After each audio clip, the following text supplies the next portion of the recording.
and to the like the money aspect with currency and all of that, like I would almost follow a practice, or the way I'm interpreting it as is like when I think about like buying stuff, like physical stuff in my life, I think of like I don't want to buy stuff for my stuff, right?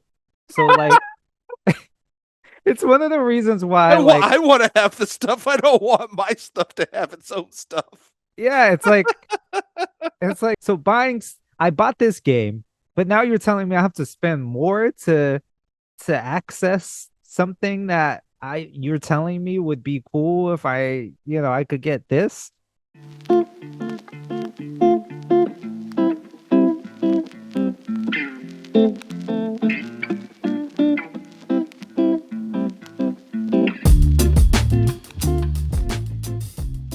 Welcome to the Upsiders. That is me. That is he. That is we. Oh, whoa. Welcome Wow. to another episode of the Upsiders. Or what do we do here? What do we even do here? We talk about what's going on to solve our current problems and not focusing on solutions, basically. That's what we do. We're a solutions situation here Yeah. that we run, a solutions operation. And I'm one of your hosts. My name's Los, aka your friendly neighborhood Los, aka the artist formerly known as Los, or aka my mom doesn't call me Los. And Ooh, as always, I'm joined by. I'm the other half of that we, baby. Woo, I am, we are we, and I am me, but we are we. that is me, that is he, and that is Or we. Bertram. Or I Yes. can't be Bertram. I can be a blue collar guy. I could be Honest Joe. I tell the Hmm. truth. Hmm. I could be Magical Mondo riding the waves. Riding the wave. I could Yeah. be many, many things, Yes. but I am the we called Bertram. And we are glad you tuned in. So thank Yes. you. If you're watching on YouTube, go ahead, smash that like. You don't have to like it yet. Listen to the episode, but subscribe. Hey, why not? Follow us so you could know, whenever our new episodes come out, I'll beg. I'll Yeah. dance for you. You want me to dance right now? You hit subscribe. Hit subscribe. Yeah, just mosey on over to that subscribe button, smash it. If you're listening audio wise, follow, subscribe as well, like us, leave a review, Comment. comment, tell your Say friends, hello. family, loved ones, worst enemies about this show. And yeah, we'll keep delivering solutions for you, baby. So, Bertram, tell My, me, my man. um, you consider yourself a gamer? Ooh. I used to be, but then I realized that money and success in itself isn't a game. And I Mm, got tired of playing 3 hours of video games, and then I mm, turned the game off, and my bank account's empty. mm. So I decided I was going to apply my video game attitude and personality to career building. I sold out, man.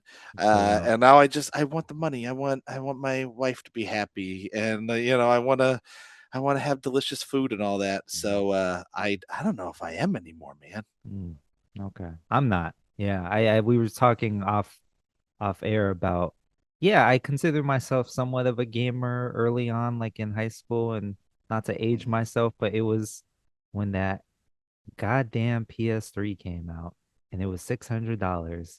And I was like, that's enough. That is enough. Subconsciously, I said it was enough. I didn't realize that I dropped off. So now, in this old Yeah, age of mine, what are we in our 70s now? We can't even remember.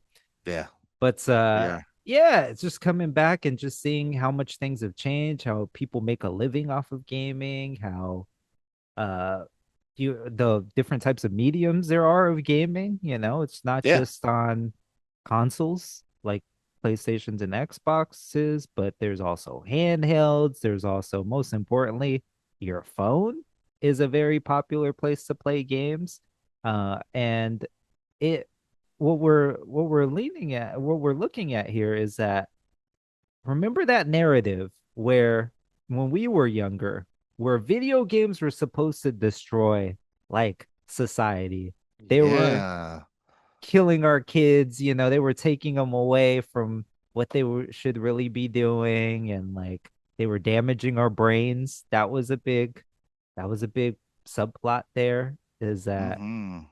yeah, if you just spend your whole time playing video games, it's really taking away like your critical thinking, and you just don't have, like, you can't focus, like, and that was it was accepted for some time, right? It's like, you almost alluded to it yourself when I asked about, are you a gamer anymore? It's like, oh, I didn't want to spend 3 hours of my time playing Yeah. video games. And hey, that could be excessive if it's getting in the Yeah. way of your priorities.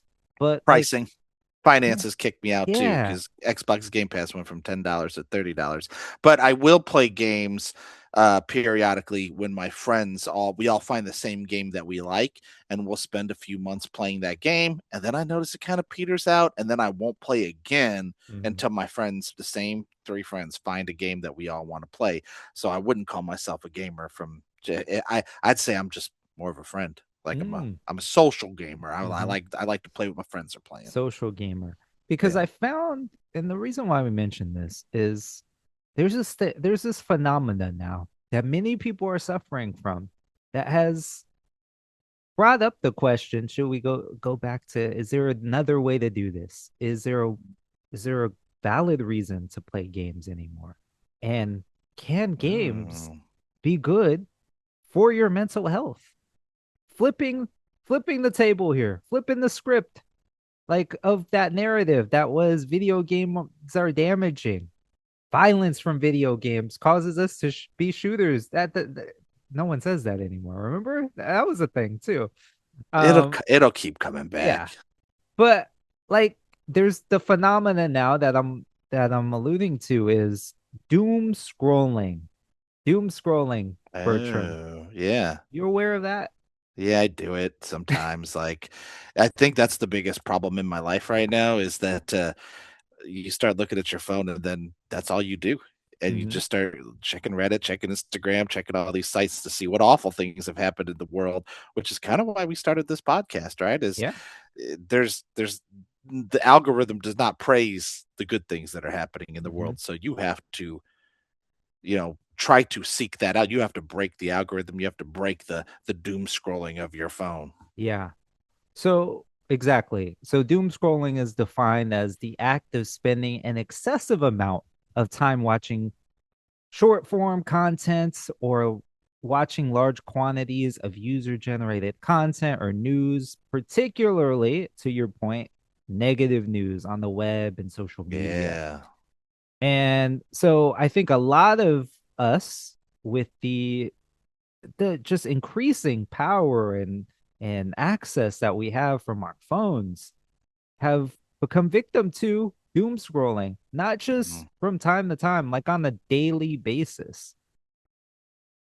And so when we're looking at, okay, what could get me off of my phone, and or just even if I'm still on my phone, just from doom scrolling, let me relieve myself of that.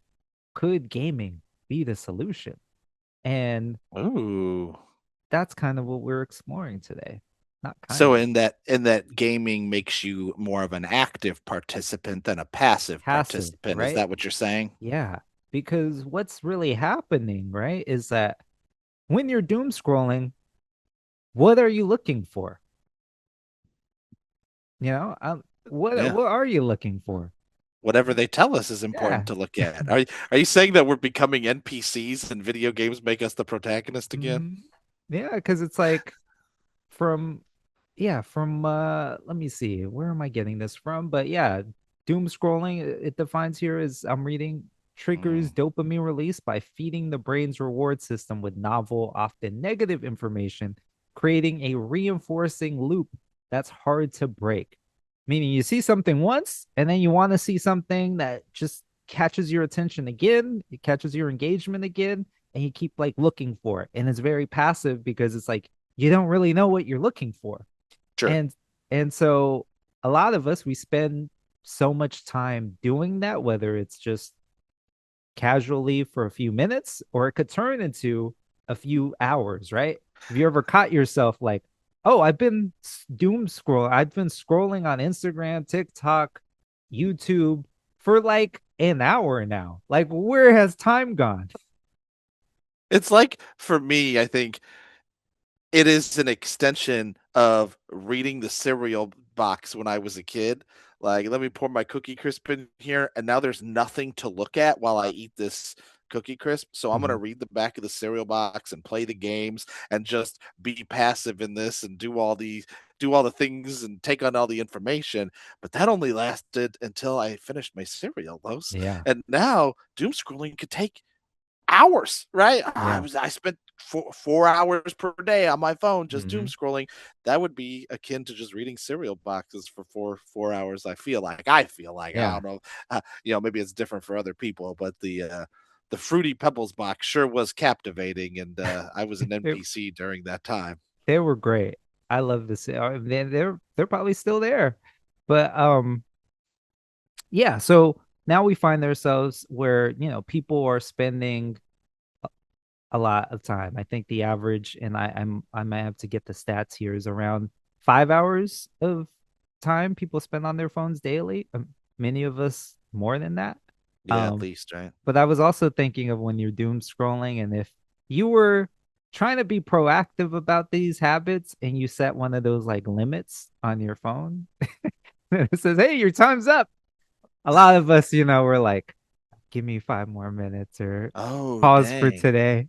Have you ever used that? Have you ever used one of those apps? Yeah, well, I've used the one on my phone. So in iPhone, it's in your settings. You could set your time limits for Oh, specific okay. apps. Well, maybe Um, I'll try that. and I haven't anymore because for for a minute I was like, I'm not really on Instagram anymore, and that was the one that used to get me. So I was just like, I'll just turn it off. Hmm. Um, but yeah, as a YouTube addict, maybe I should go back. But Yeah, yeah. man. So, what makes gaming different in your opinion? We'll get into the data here in a little bit, but in your opinion, what makes gaming different than doom scrolling? Challenge. Hmm. Challenge, definitely, Hmm. right? Is that it is you have to be active. And I say that, but then some of those kids do that cookie cutter game or cookie maker. You ever play that game, Cookie Counter? No. I work with high school students if this is your first time, and they'll put that game on in the background where you have to click, and you have to every time you click you're like making a cookie or you're selling a cookie or whatever, and then eventually you have to buy an upgrade that allows you to now you don't have to click anymore, and you get a self clicker, and then you got to buy a factory, and then you buy this, and some kids are sitting there pretending to work on their English a little bit, and then in the background they got Cookie Counter going, and hold on a second, I gotta go buy another upgrade, right? Like, you're not actually doing anything in this Yeah. game, guys, and those games get you, right? and Hmm. and and that's what killed video games for me, or when I play games like that, right? Because then all of a sudden you mass this cookie empire, and you're like, well, okay, well, now I don't have cookies or cash in real life, and there's nothing that actually comes out of a game like that, which is, I think it's an important part of this conversation that we're having about, what is the upside to positive mental health through gaming? Is it possible? And what I started off with in our research for this episode was not all games are made the same. So it's going to be a really complex argument where we have to say, well, these games over here might be harmful in certain ways. These games are helpful, and what are all the specificities as we talk about this argument? And so, to go back to your original premise, is I think it depends on the purpose of the game. Hmm. There is a link in the show notes to Nick Ballou, the Oxford Internet Institute, which hopefully, there's been some videos that we made available to our wonderful audience. Yeah. And what I really liked about his was he said you have to kind of ask questions about yourself while you're playing some of these games so that you could get an understanding of, is this game going to be helpful for me? And so it's a series of 3 questions. And question 1 is, do I feel like I'm learning or improving when I play? Mm. So I think that's an important question when you're talking about video games versus doom scrolling, Los, right? Um, I guess in my head when I'm doom scrolling, I think I'm learning stuff, Mm-hmm. but you can't trust anything that you're reading while you're doom Yeah. scrolling now, right? And so that's an important question to ask about when you're playing: is am I learning or improving? Question 2 is, what is my relationship with other players? People said in the research that 80% of game sessions take place in multiplayer games, and research is showing it works best when playing with players that know each other offline as well, which is Mm-hmm. talk pretty much the only reason I play video games now, right? Is that I want to play with my friends, and I think we're improving in communication, and there's certain things that we're doing. And then the last one is, if I weren't playing games right now, what would I be doing? And I think that's important to think about when you're talking about doom scrolling, right? Is if you spend 4 hours doom scrolling per day, what could you have used that time for? If the answer is nothing, maybe doom scrolling is fine. I don't know. But for me, I think that was an important evolution in my life, is that slowly I started to have more things that I could be doing. I slowly gained better things that I could be doing. And maybe because of some of the skills that I learned through gaming, right, I was able to get some other better things that I'd be doing. But for doom scrolling, man, I don't need, if I'm not learning something, I don't need to be doing it. Yeah. It's almost, before I get to that next point, it's almost Yeah. like, why don't they just change it from scrolling? Like, imagine like if you just had to tap every time, or like, to get to the next post. Like that get kind of like stories, but like make you like drag the screen or something. Like some action that takes some effort that you'll just fatigue from, right? It's like, what if you have to like turn a page like on the screen? Like, Mm. like I wouldn't want to do that a bunch, right? Or Yeah. like, what if it just randomizes like on just some like some terrible just post that you weren't looking for? Like someone sticks out their tongue, "Ah." Like just make it like make your experience ugly to keep us from doing. Eh, We need some intervention. That's basically what I'm well, saying here. And isn't like, it like, you watch science fiction, and science fiction writers tend to predict the future because they kind of lay out what the future should look like. yeah, And I always think about Minority Report with who we were just talking about, Tom Cruise in our Tom Cruise pre-show, is right? awesome, by the So, way. yeah, Yeah, Los happens to think that Tom Cruise is the greatest actor, is the number best actor. Still a big no, event to go best see a movie Tom Cruise star, movie. best Yeah, movie the best star. movie star. Yeah, And it's been a long time since I seen Minority Report because I'm old. But doesn't he like open up? The internet is essentially, he opens up his hands and stuff, yeah, and there's all these screens in front of him, and he plays like classical music in the background, and he's like parsing through information. And I was like, that is so cool. That's gonna really change the world. And then the internet came out, social media came out, and all that. And I'm like, is that what doom scrolling is going to look like? Is you have like classical music in the background and you're just sorting through, like, oh, let me read about what Donald Trump was doing. No, oh, hey, let me see that recipe. And maybe yeah, that's more active, right? Is that you're yeah. Well, it you're is. curating a little screen You for could do that with yourself. those like the Apple goggles, the Vision Pro, like those Oh, virtual really? reality. So that's how you interact with the interfaces. You're just doing like sorting that here, break. And you could imagine, right? Your arms are going to get tired at some point. So you're just going to stop Mm-hmm. doing it. So like we need to make we need to make these like less enjoyable, these activities, right? Cuz even if I'm looking for some, I'm just going to stop. It's like when you go to a clothing store and you're just going through like all the racks and you're just like, I don't feel like doing this anymore. Oh, That's man. what we need to flip what doom scrolling is. But anyway, back to the topic at hand with gaming, right? It's like, what's the endpoint? Like, what am I? Yeah, like what type of game am I playing? Um, yeah. What were you asking me? Were you asking me something? I asked you all kinds of things, Okay. man. It's okay. We just But You yeah, start and I talking about think you start talking about Tom Cruise. You got off topic. yeah, got off um, topic. But yeah, playing with your friends too. Like, yeah, yeah. like you mentioned, that's great. Yo, there's data behind the benefit there. But I think also just there has to be some finality in there too, right? Like there's an end point. Because unlike doom scrolling, they give us these infinite, like it's an infinite feed. You could scroll theoretically forever. Um, but with a game, it's like if you die in the game or like, you just didn't get past a level, like there's just like this good stopping point where you're either like Mm. defeated or in some games you could get like addicted. But I don't like losing. So, you know, Ooh. when I don't do well in the game, I'm just like, okay, that's enough. I He- just so, do you want to talk about addiction, Los? we could. All right, is That the audience ready? sh- well, let's wait. Let's ask. Hey, guys, are you ready for us to talk about addiction? Because that's a thing. Okay. They're not answering. I What? Oh, think they're I answering you. I hear some nods. I hear some. Okay. Cool. Thanks, guys. So that brings You're the best. I you're love you. weird. Um, what's wrong with you? We Um, agree. So that brings us to our Upsiders word of the week. We love to always have some sort of definition. We have some sort of maybe a new phrase that you Mm. haven't heard before that sort of teaches you about this topic. And Los, our phrase of the week is dark patterns. Have you heard this phrase before when it comes to gaming? Dark patterns. I'm afraid I haven't.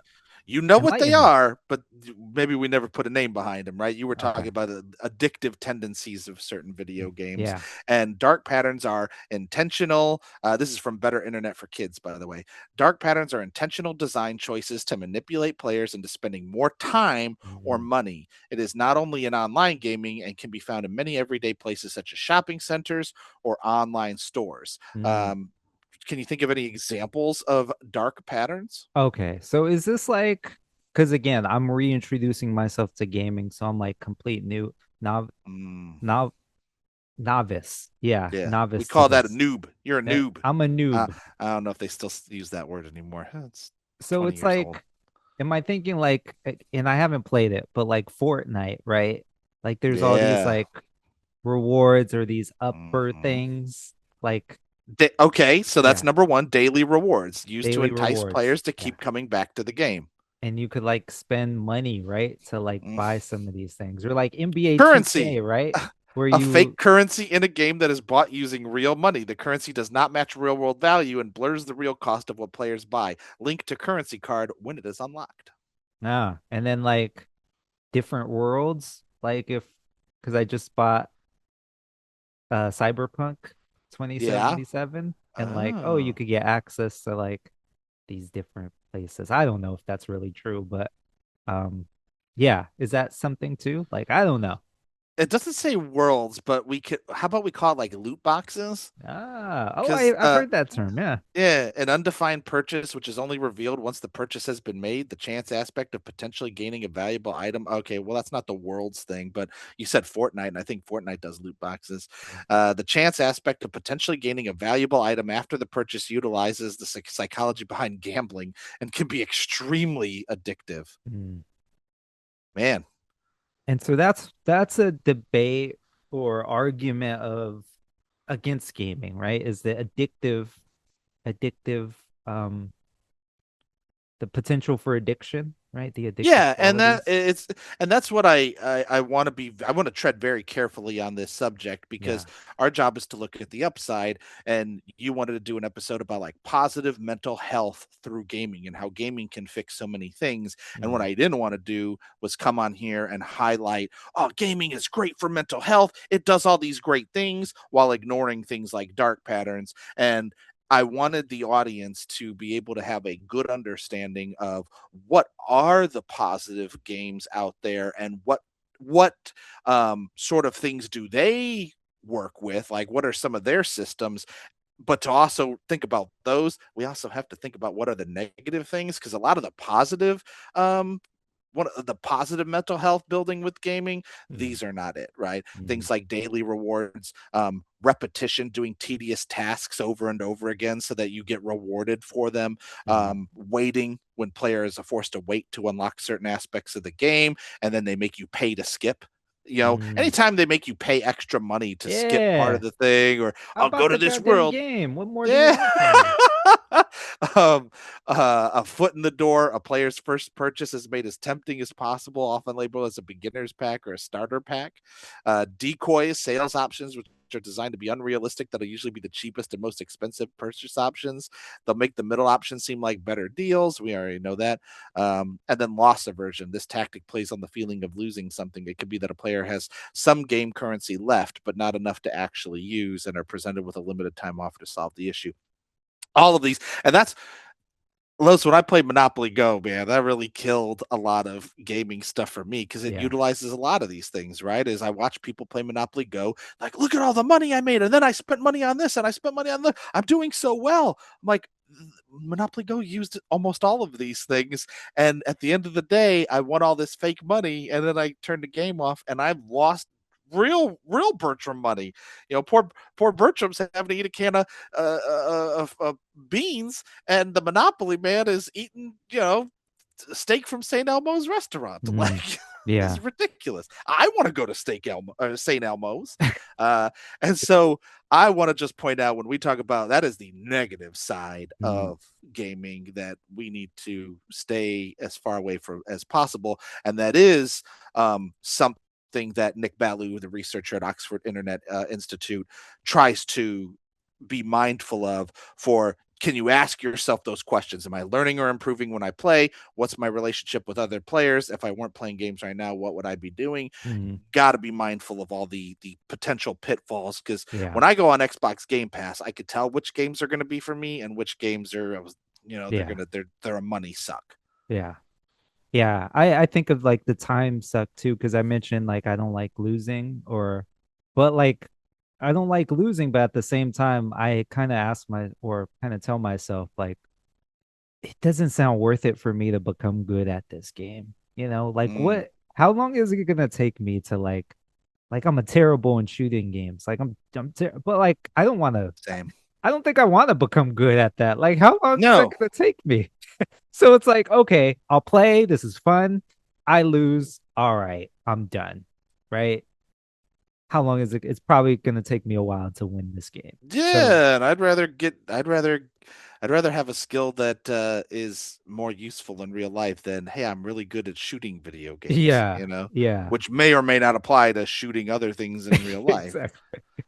Yeah, so I think, and to the like the money aspect with currency and all of that, like I would almost follow a practice, or the way I'm interpreting it as is like when I think about like buying stuff, like physical stuff in my life, I think of like I don't want to buy stuff for my stuff, right?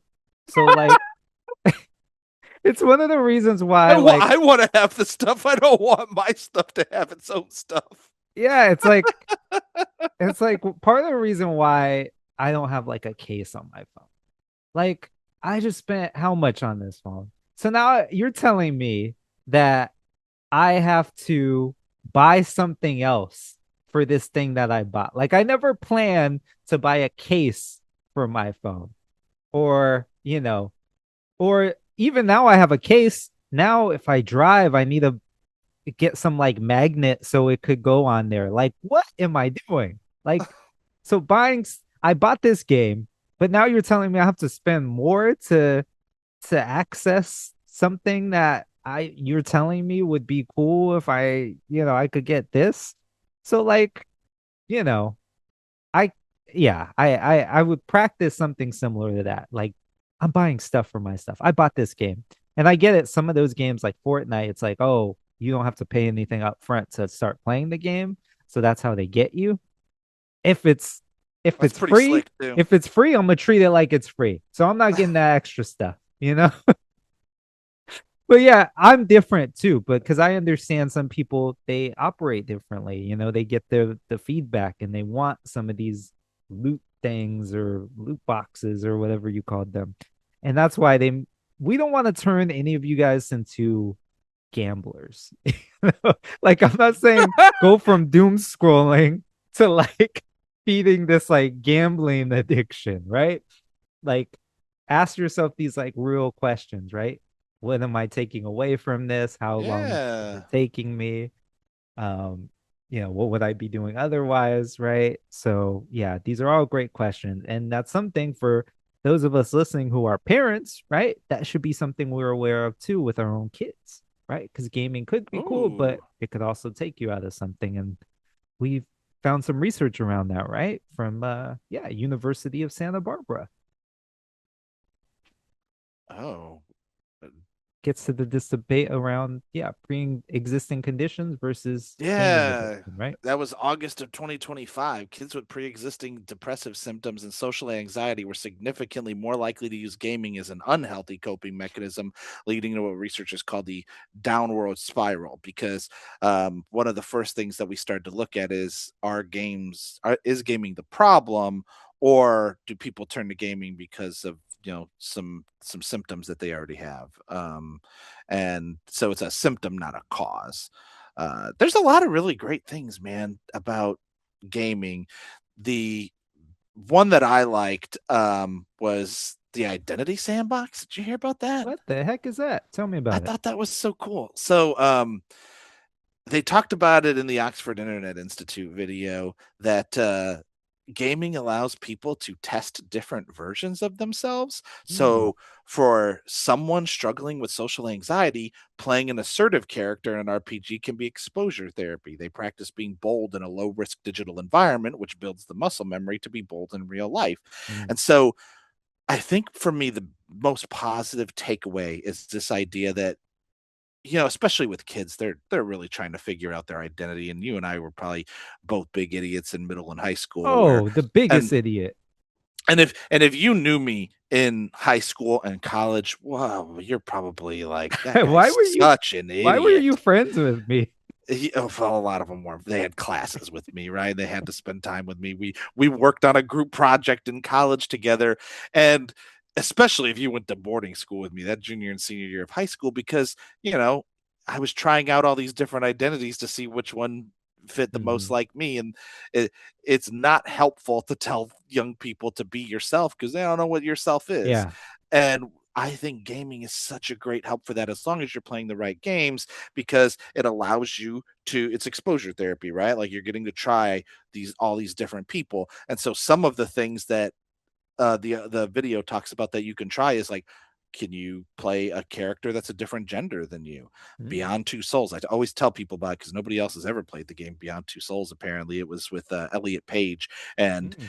this character is connected with a poltergeist, and the poltergeist follows them throughout their entire life and always intervening. It tells a beautiful story. I cried Mm. during it, and Oh. for me it was eye opening because I'm like, oh, I lived the entire life of a woman from Mm. legitimately baby to, I Oh. mean, there was a part where you're the baby, all the way into like What's it called again? 20s. Beyond Two Souls. Beyond Two Willem Souls. Dafoe is in it. He's your doctor. He's your doctor throughout the whole life as he's What trying to was figure this out. the budget on this game? Willem I haven't. Dafoe, Elliot Page? Was Yeah, it yeah. directed by Martin Scorsese? Yeah. Jeez. Actually, the fact that makes you cry, I'm thinking now, okay, was it Steven Sotherbro or like Oh yeah. Benicio del Toro was in it. modern day Terrence Malick? I mean, um, And so, video games can have you role play as a different gender. It can mm, have you role play as a more assertive character than you would often be in your own life, or it could have you role play as a more emotionally vulnerable character. And so, it provides a safe place to test out identities. And so, the idea of the identity sandbox, I don't know if there's really anything else where you can do that, right? Like I always tell people to get into Dungeons and Dragons. mm, Dungeons and Dragons is a great tabletop RPG where you can role play as any character you want, and you're with friends. That's a really good one too. Board games, things of that nature. So the Identity Sandbox for me is maybe the most positive takeaway from this episode. mm. Yeah, put yourself in a different perspective. get, I mean, Yeah. yeah, and get perspective out of that. Great. Yeah. So, hmm, Bertram, Yeah.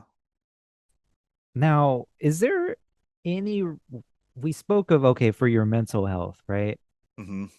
Is there any examples of video games maybe being prescribed by doctors? Like, Well, yes, as a matter of fact, there is. Wow. That should take us to our hero of the upside, our weekly hero of the upside, who is a Dr. Nicholas Thompson. mm, Often, yeah, Thompson, not with a P. mm, He's a forensic psychologist at VCU, Virginia Commonwealth University, and he has partnered with T-Mobile. He has a VCU-born startup, Arch XR, and it's essentially a therapy game, right? Which is interesting because I'm working with some students right now on business pitches, and they're creating their own businesses. And one of the kids pitched like a mental health AI app ooh, where in order, because kids have a hard time trusting adults, mm, especially when they're in need of therapy. They don't, they often don't trust adults at that time, and they yeah, don't feel comfortable telling somebody something. So to be able to have, how do we bridge the gap to get students into seeing licensed therapists and get mm, see school psychologists because they just won't go, right? And the same way that, as a man in my when I was in my early 20s, you just don't go see the doctor, yeah. right? Yeah. Well, what do I need to see the doctor for? Um, you That's look like you wanted cool. to say something. I'm almost, I don't want to, I'm almost brainstorming at this point. It's like almost like using deep fakes or like AI generated people. Cause you know how like they have people who are AI generated, like they're not real people. You could, Yeah, yeah, they have like these perfect faces and stuff. But like, what if like like there you. was, no, You have a uh, perfect face, Los. You what are if, a perfect person. no, stop it. You are. But anyway, what if there was like an app where you're like FaceTiming with like a therapist, but they're like someone like your age. They look like someone you're like a friend. And then you're like telling them about what's going on, right? And they're being like your therapist, but this is like an AI generated person who is giving you like real therapist information, not like the AI stuff that they struggle with right now, like where these language models are telling you, but like you're getting direct feedback from like a licensed therapist, but the avatar, so to speak, is someone more relatable, you know? You just completely unlocked a core memory for me. I had to look it up and I can't find it anywhere. In the early internet days when the internet was just starting out, there was like a series of games made where they were like hostage negotiators, but not just Mm, hostage negotiators. It was you had to you were given many scenarios, uh and you had to like talk your way out of it. I often pick the wrong answers, Los, because I don't know what to say in a social situation, which is why, and when I go to parties, I hide behind Los because Los is just this handsome, talkative, charismatic man, and I'm a freak, Los. I'm a freak. And so I had to, and unfortunately, like, before the internet, we would just throw people into, eventually you just have to do trial by fire, right?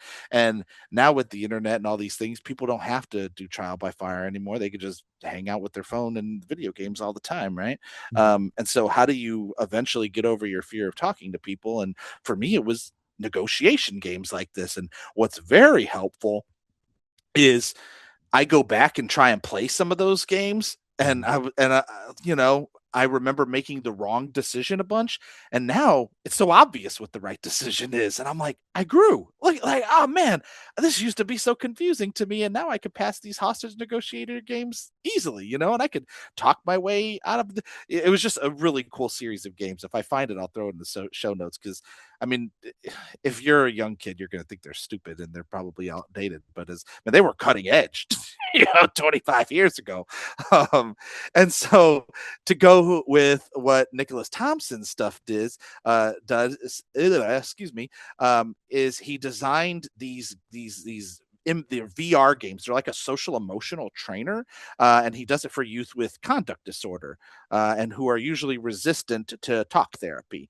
And so kids can put on a headset and play through like gamified scenarios, and they win when they correctly identify facial expressions, even when characters are wearing masks or sunglasses, and choose pro-social ways to resolve conflicts. And so it uses biofeedback. If the student's heart rate spikes, indicating anger or stress, the game recognizes it and requires them to use a calming technique.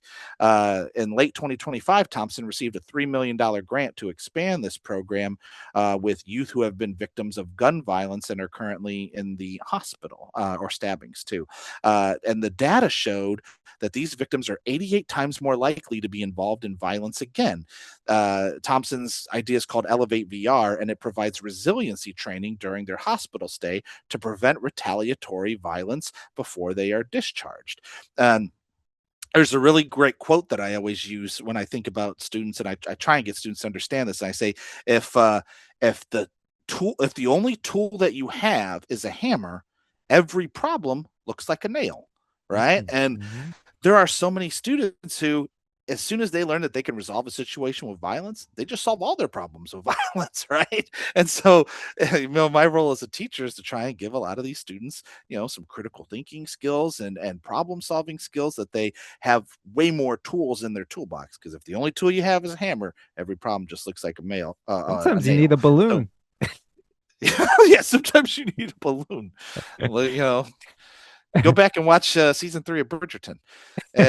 I don't know if you saw the man. Woo, that Colin Bridgerton, man. Oh boy. That and the air balloon.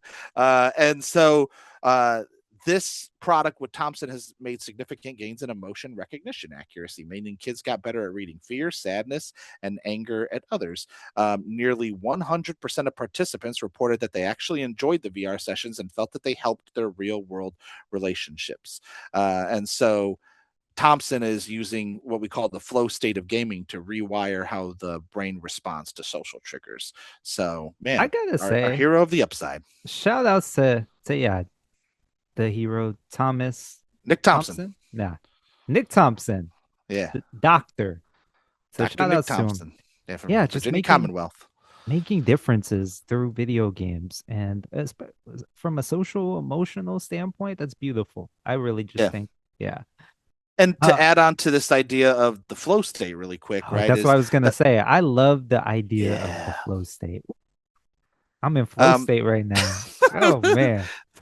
so it talks about how it interacts with your psychological flow state, which a lot of times is referred to as like your mental health sweet spot. Yeah. And gaming is one of the few activities that induces flow. It's a state of total immersion where the challenge of the task perfectly matches the skill of the user. So whatever the task you're doing is, it has to be just as challenging as the skill of the user. It has to match. If something's too difficult, you can't get in a flow state. If it's too easy, you can't get into a flow Yeah. state. So, It which is, yeah. we do that in education all the time, right? As I try and give students the perfect skill in math or history or whatever that they are ready to learn, otherwise, which is almost impossible now, because every kid that comes into your classroom, they're on a wide scale Yeah. of knowledge, right? So it's Yeah. almost impossible to hit them all in the same sweet spot. So think of a flow state acts as like a reset button for your nervous system. It Mm. lowers your cortisol, and it provides you a break from ruminating thoughts, like the broken record of anxiety. Yeah. It I know reminds I know all about that. Oh, hell yeah. It reminds me, flow state reminds me of, remember NBA Jam, Of when course. you just like you're on Three. fire.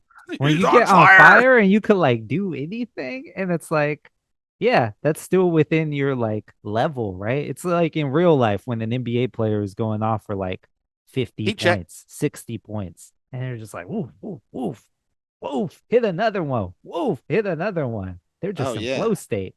Oh, I love when a player hits like 3 or 4 shots in a row and they just do a heat check and they make Woo. it. And just, ooh, that feels good. That's just Steph Curry almost every Yeah. day. Woo-hoo. Wee.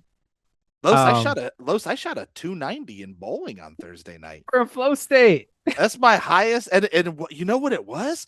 That was my highest game I've ever shot. I got a 9 spare in the first frame, and then I threw 11 strikes. And the secret sauce was mindfulness and meditation and breathing and yoga and all those things I've been doing. Where I would put the ball in my hand and I would start to take a deep inhale, and then I'd go.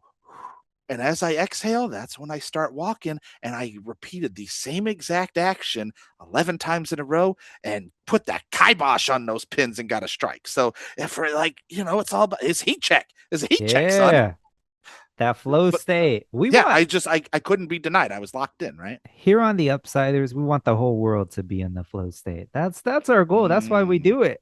So, yeah. yeah, great talking about gaming. And I guess what was your takeaway? Because this full disclaimer, right? This was my idea for this episode. But what Yeah, so please. in researching, what were your takeaways from exploring the benefits and yeah, just gaming overall and its contribution, possibly linked to your mental health? I think for me, I learned a lot about my habits when I'm looking for a game. And I think subconsciously, I already understood a lot of this stuff because of my interactions with Monopoly Go. You know, I am playing one of the games I'm playing is ironically Call of Duty with my friends. That's what they got into because my friend really loves shooting games and I just like spending time with them. And what's funny is I'm able to acknowledge all of those predatory practices in the game and Mm. ignore them all. And it just doesn't have the same effect on us that it has on kids. So they're like, oh, make sure they currently have the Fallout stuff available, right? It's Mm. like, oh, you want your character to look like Fallout? No, not really. I don't really care. I'm just here to play games with my friends. And so it's interesting how you have to have the tools and the awareness to sort of navigate games and make sure that you mess with the positive games and avoid all those negative stereotypes. Yeah, Yeah, game cautiously, but have a good time while you're doing it. That's what it sounds like, right? Yeah. And I could give you a list of some of the games that they gave examples of if Mhm. you're looking for some of those positive experiences. Like one of the games they talked about with identity sandboxes where you experiment with yourselves is The Sims 4. Mm. It's still the leader in 2026 for identity exploration. Oh man, they've added even more gender affirming features like top surgery scars and chest binders and Whoa. neurodiversity traits, Ooh. allowing players to see themselves represented or try on new versions of themselves. That's pretty cool. Um, for flow state, they have games like Tiny Glade, Hollow Knight, and Super Mario Brothers Wonder. For games like Flow State, Resilience, and Childlike Wonder, and then I loved Empathy and Connection Builders. They had this game, It Takes Two, which I don't know if you know anything about. It Takes Two. You play that game? Is that the song? It takes two to No, tango. it is a game where two people have to play together, and it's often used in couples therapy. Ah, It's a okay. game about like, yeah, the these parents, they're like divorcing, I think, and they Mm. haven't told their kid yet that they're divorcing, and they get like, I don't know, some sort of magic happens and they get turned into like the kids' two dolls and they have to work together to figure out how to become human again. And so like over the course of the game, they try and, like they learn better communication with each other. And so that one gets used a lot in couples therapy to improve communication and collaborative problem solving. And then I like this one I wanted to point out, Sky Children of the Light. It's the same people who made that game Journey years ago. It's a social adventure where the primary mechanic is giving. You progress by helping other players who are often strangers without the use of text chat. So you remove the risk of emotionally disruptive players while fostering a sense of global community. And then you and I talked about Dr. Thompson's game, which is Impact VR, and then Endeavor OTC, which is an FDA cleared game for adults with ADHD. So there's some examples out there of just get involved in some of these positive games and build those skills and Yeah, avoid the ones that just want your money. yeah, please. And just know that there is an alternative to doom scrolling. Yeah. What made you want to pick this episode? I've just been exploring for my own mental health. It's like, because I spend a lot of time just working Mm-hmm. and being self-defeating and um, Mm. just something where when I'm looking for some of that dopamine, whether it's on YouTube or scrolling feeds, it's like, well, what else could I be filling this time? Because as someone with ADHD, I have time blindness. So Ah. I'm trying to understand like if I play a game and I know it lasts through this long, right? Then I know I spent 20 minutes or I spent 30 minutes or whatever. And so I could fit that in between in theory, maybe. Um and so yeah, I've just been exploring that. It's like how could I spend my time in a way that's with intention rather than just Mm. mindlessly and casually and yeah, How long? if it could How long help would you my say you brain. doom scroll? I don't know because I don't yeah, it's like I don't doom scroll so much. I, but I was looking at it as it's a phenomenon with that happens with a lot of people. But Yeah. I watch and play a lot of YouTube videos. Like I don't know how many if YouTube videos were cigarettes, who knows how many packs a day I go through. So like I don't just like scroll, like I'll just click to watch and I may like listen to it and stuff like that. But If you're our post-production assistant who's editing this episode, you need to highlight that for one of our short clips here of Los saying that essentially watching YouTube videos is the exact same thing as smoking cigarettes was in the 90s. yeah, or like in the 60s when they talk Yeah. about like how many packs a day was like Dean Martin pulling, like I don't know. So do you think the people that run the YouTube algorithm or any of these algorithms are like madmen? Like Don, is there a Don Draper somewhere? It's like we need to make sure that we get Yeah. these people watching these videos. Man, there's just great creators and I'm curious and Make it interested in make it a rectangular red button. yeah, absolutely. And as someone who kind of, dabbles a little bit in UX design, so I could understand how you make these feeds more engaging. Yeah. Um, like That's I'll what the tell you, money's for. yeah, that's what the money's for. You never said thank you. But yeah, so I was just interested on how games could fall into or replace some of my consumption Mm, of videos or social media posts if I do um get to that point as well. So I'm just exploring. I don't have clear answers, but I thought it was worth mm. for both of us seeing how we're the Yeah. upsiders of exploring. So what do you think of as your next step, right? Yeah. As you were talking about, well, I'm not really a gamer anymore because the prices of, god damn, these prices are really high. That's a lot of money right there. Crazy. Those prices are So crazy. so Yeah. what's the next step for you? Do you think you're going to pick a video game that specifically does one of these things? Are you Not what necessarily, yeah. But I do, and that's I don't do many things well, but I do. I I am good at like choosing what's like good for me, like what helps, right? What do I get from it, right? So it's like mm, I'm not gonna dive into these games that I could understand will take a long time to get into, right? mm, Uh, I'm so like I'm first looking at okay, what am I interested in? So right now it's like I watch a lot of soccer and like basketball. So like, oh, EAFC, NBA 2K. what about Pro Football Manager? Oh, football manager. Yeah, I have football manager as well. Shout outs to our friend David who has Yeah, become a he's been diehard playing football an fan, FM guy. soccer. Yeah. Yeah, because he just he every time I'm on Xbox and he's Who's he not playing games with managing? me, I need to ask him. Yeah. not an Irish team Ah, with the Shamrock no with a D, Rovers. I think. No, it's a Scottish team. Oh, Dundee. Dundee. Ah, I yeah. don't know remember if it's Dundee or Dundee United because United. apparently Yeah. one of them is not any like he's not a fan of one and Yeah. is a fan of the other. And they're right next to each. It's one of the I think it trivia. yeah. Yeah, fun fact, one of the closest rivalries, their stadiums are like right across the street from one another. But anyway, FM though, it's interesting you mentioned FM because I realize, okay, that's like a Saturday game because Oh. I can't play between like meetings. I can't play FM because for those, yeah, who don't know, football manager is you're running a team and, Yeah. you field them and then you figure out, okay, these tactics, do they work? Should we tweak them? Is there someone, a younger player that we may be interested in Oh, developing and stuff? interesting. So that's time Well, consuming, right?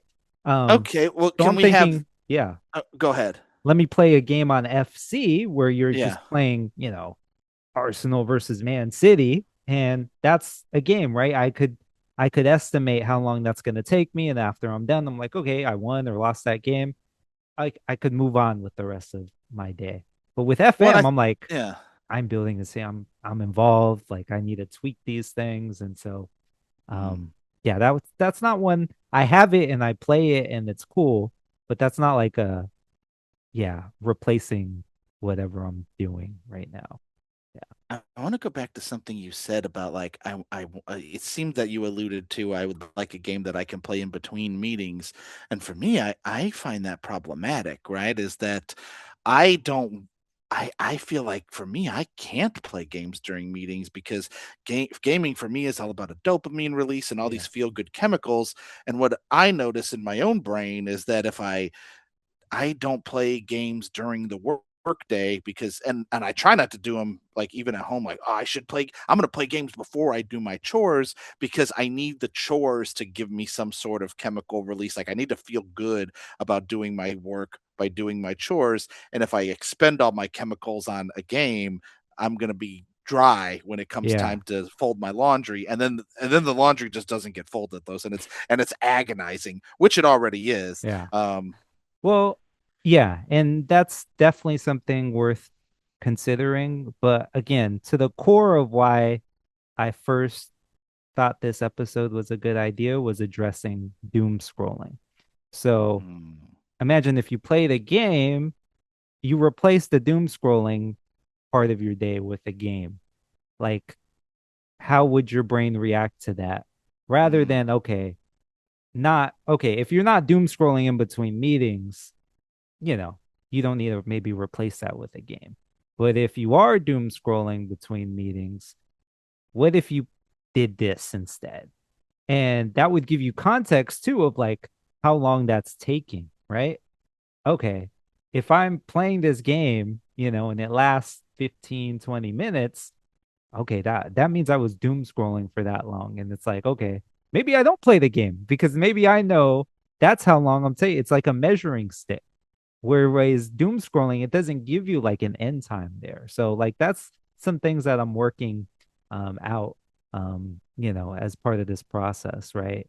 But there's been some research there, right? Of some stuff that Yeah. we've looked at, which is like, yeah, maybe addressing doom scrolling with a game here and there, maybe on a separate device, not do it on your phone. Maybe you have like a Nintendo Switch or you have like a Mm. Steam Deck, which I've seen. That looks cool, by the way. A Steam Deck? Yeah, I'm not ready for that, man, Yeah. because that's I don't gonna know be. either. That looks cool. I want one. I've heard of people who get in like Steam trouble, what they call it, or something like that. Steam danger, Steam doom, or something, because they have all these Oh, sales on games. And so people oh just yeah, buy a bunch of yeah. games. Dang. But yeah, that Steam Deck looks really cool. But that's probably another episode. Yeah, I play a game, or I was playing a game a few months ago. Because again, it's like I take long breaks between Yeah. video games, and then some. I got to find a game that pulls me back in, and one of them was Crime Scene Cleaner because it's just Yeah, yeah. You told me about that. some dude shot a bunch of people, and now I'm a crime scene cleaner for the mob, and I got it's my job to go in, and I got to fill up my water buckets, and I got to pour my detergent in there, and you got to be careful going with the water bucket because if you do anything to like if you step on it or hit a wall or something, you spill it all, and you lose your detergent too, and you only get so much detergent. So Oh like, no, and they then limit and your then detergent. yeah, you're mopping up all the blood and stuff like that, and then of course your mop gets dirty, so you got to rinse it off, and you got to use a power washer, and just and make sure you dispose of everything. And that game is so therapeutic, man, because there's no monsters in the game. There's nothing.